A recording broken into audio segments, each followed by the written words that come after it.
Hello YouTube, it's Sarah, and I just finished Immortal by Nicole Conway, the last book of the Dragon Rider Chronicles, so I thought I would talk about the series or Chronicles as a whole.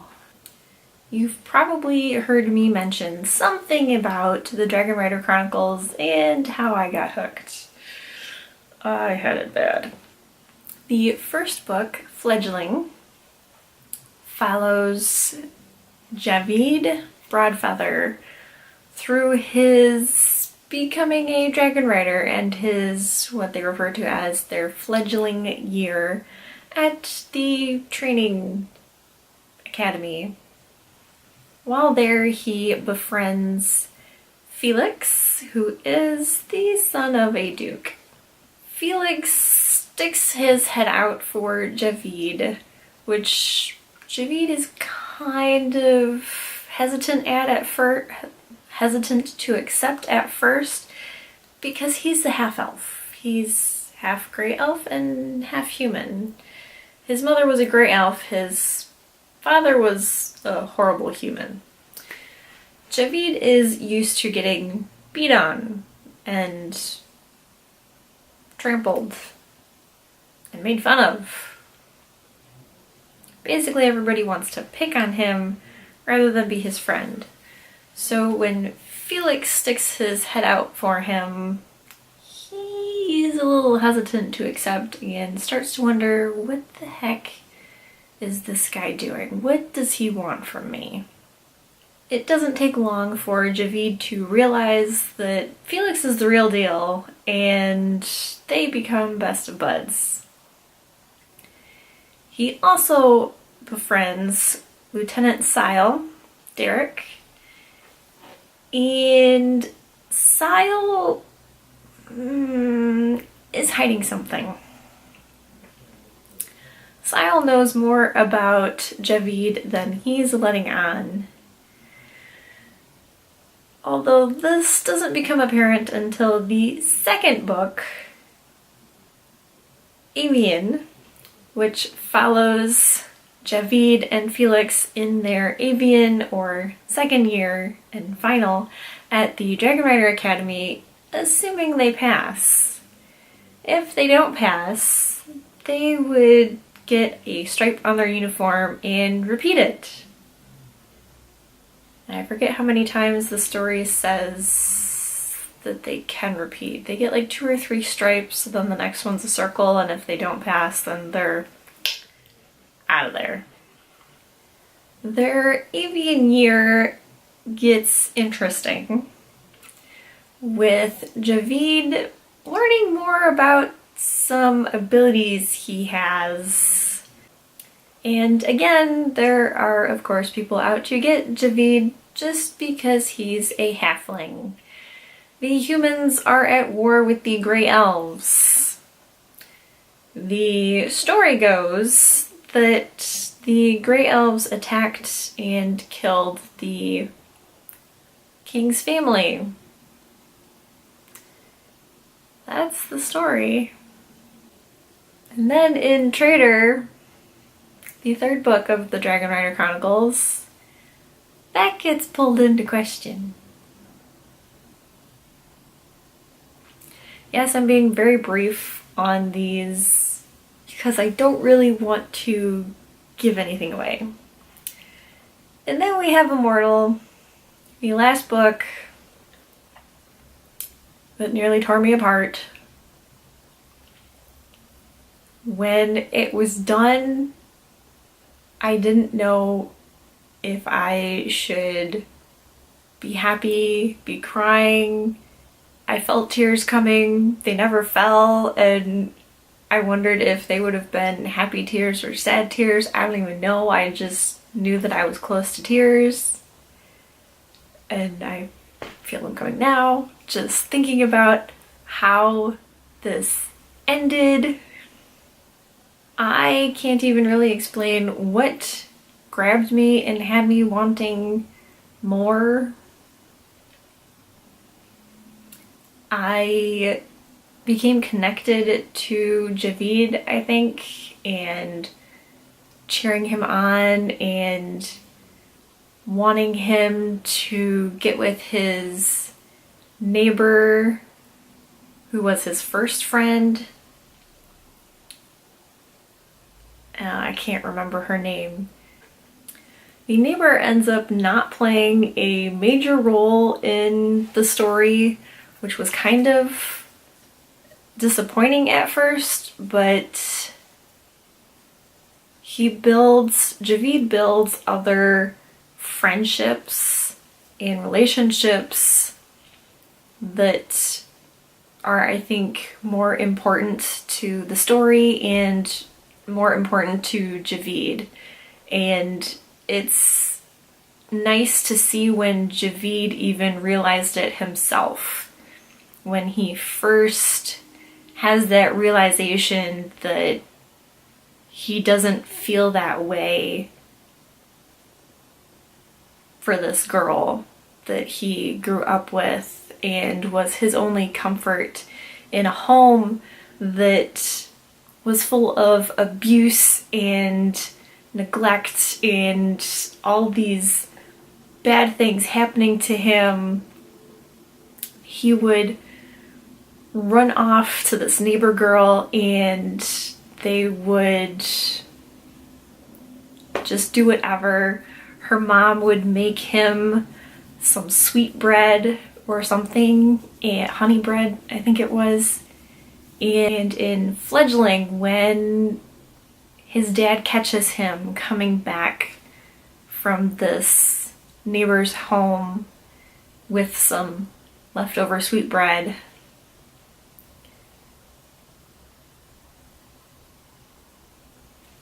like, he doesn't get fed at his home, and when his father catches him sneaking into the house, he drops the bread and is not allowed to pick it up. Instead, he has to go straight to bed. And then you think that his father is finally maybe growing or accepting Javid as his son when he takes Javid to town by this dragon rider school because he's a saddle maker and he makes saddles for the dragons, and you just start to hope for Javid. But no. His father makes him sleep outside to watch the equipment while he gets to go have a nice warm bed. But it is this that leads to Javid befriending this dragon that he names Maverick, and the relationship that Javid and Maverick have is unique. And I liked how Nicole Conway had the thoughts of the dragons be a little different. Like, the dragons didn't speak in their minds. In Fledgling, when Javid befriends this dragon, is when he first starts to realize that he has this gift for speaking to at least dragons. And as him and Maverick get closer, Maverick starts sending him these colors in his mind, and each color or combination of colors represent something, and they swirl around and the colors kind of like dance in his head, and I thought that was so cool. It was so different from the other books that I've read with dragons that I enjoyed it. It was something different. And this Javid doesn't have that many friends, and so it was nice that he had this dragon. So he had basically like this big bully guarding his back. Like, nobody wants to mess with a dragon. Because the dragon could still, you know, spit fire at you. The dragon doesn't like anybody messing with their rider. The relationship feels so real. And then Javid and the Lieutenant Sile Derek, Sile becomes almost like a father to Javid, certainly more than his human father ever was. And come to find out later that Sile knows Javid's father, like, knew him all along, knew he was an asshole, and didn't do anything. Just tried to keep an eye on Javid from afar. Like, dude, not cool. But it turns out that Sile was kind of instructed to not tell Javid who or what he is, because he had to wait for the right time. It's almost like he had to realize it himself a little bit. Sile didn't really understand the history of the Grey Elves and who Javid really was and what he could do. So even if Sile knew or had been given permission to tell Javid, he wouldn't have really been able to explain it. So there is that in Sile's defense, I guess. And so not telling Javid these abilities that he has and that they're only the beginning ends up leading to something bigger that nobody could have seen coming. And I almost wonder if Javid knew at some point how things were going to end up. He has thoughts of a general idea of how things are going to end. And I don't think even that general idea was exactly it. Javid is the Lapilock, if I'm saying that right.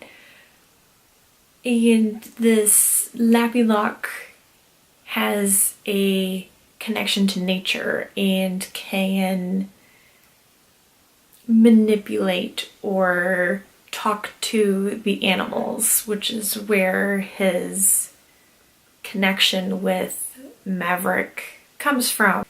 As the Lapilock, Javid has this great responsibility thrust on him.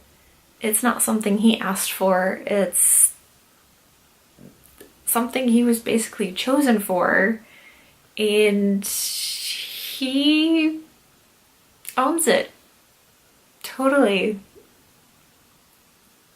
And at times I kind of feel bad for him because he doesn't have this choice, and I think that's where, like, I thought I might cry some sad tears,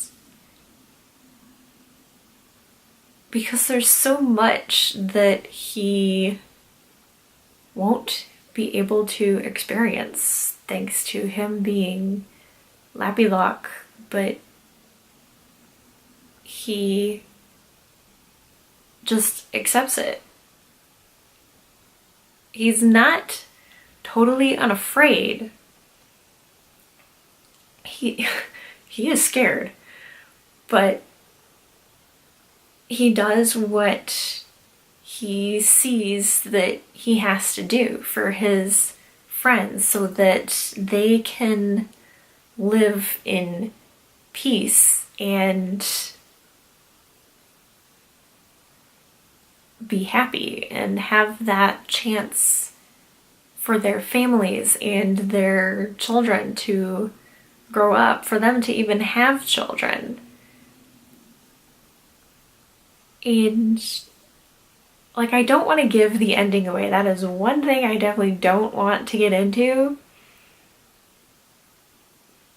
because it is so emotional. Like, it's a day later and I'm still like hurting over this ending, and